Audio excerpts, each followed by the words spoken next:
అబ్బా షేర్వా లేకుండా ఇందులో వండుకోకూడదమ్మా. చిక్కగా వండుకోవడం వేరును, ఇలా సంగటి కూరలు దోశల్లోకి ఇడ్లీలోకి బోటి వేసుకుని తింటారు చాలా మంది. అలా వేసుకుంటే ఇలా షేర్వా ఉండాలా. కొత్తిమీర ఒకటి వేయాలా, నాకు కొత్తిమీర ఇలా బోటి ఫ్లేవర్ ఒరిజినల్ ఫ్లేవర్ తెలియపోయింది. అది కుక్కర్లో పెట్టి వండాను ఫ్రెండ్స్, చాలా శుభ్రంగా వండాను. నీసు వాసన కానీ లేదు. చాలా మంచి హెల్తీ ఫుడ్ అని చెప్పుకోవాలి. రాగి సంగట్లు, రాగి ముద్దలు, జొన్న సంగటి. నేను నా టార్గెట్ ఒకటేనండి, ఇంట్లో పిల్లలకి కండం తిరిగేటట్టుగా శక్తివంతంగా చేయాలి, హెల్తీగా ఉండాలి, అనారోగ్యం అనేది రాకూడదు. అదే నా కాన్సెప్ట్. మితంగా పెడతాను, తిన్న ఎప్పుడు పెట్టాలి అప్పుడు పెడతాను, ఎప్పుడు తగ్గించాలి అప్పుడు తగ్గిస్తా ఫుడ్. అదే ఆహా సూపర్ ఫుడ్ అమ్మా.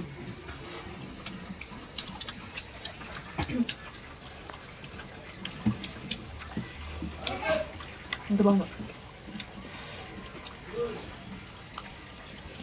అసలు గడక్కని జరిపోతున్నావా. రాగి సంగట్లోమా ప్లెయిన్గా వండుకుంటే బాగుంటుంది.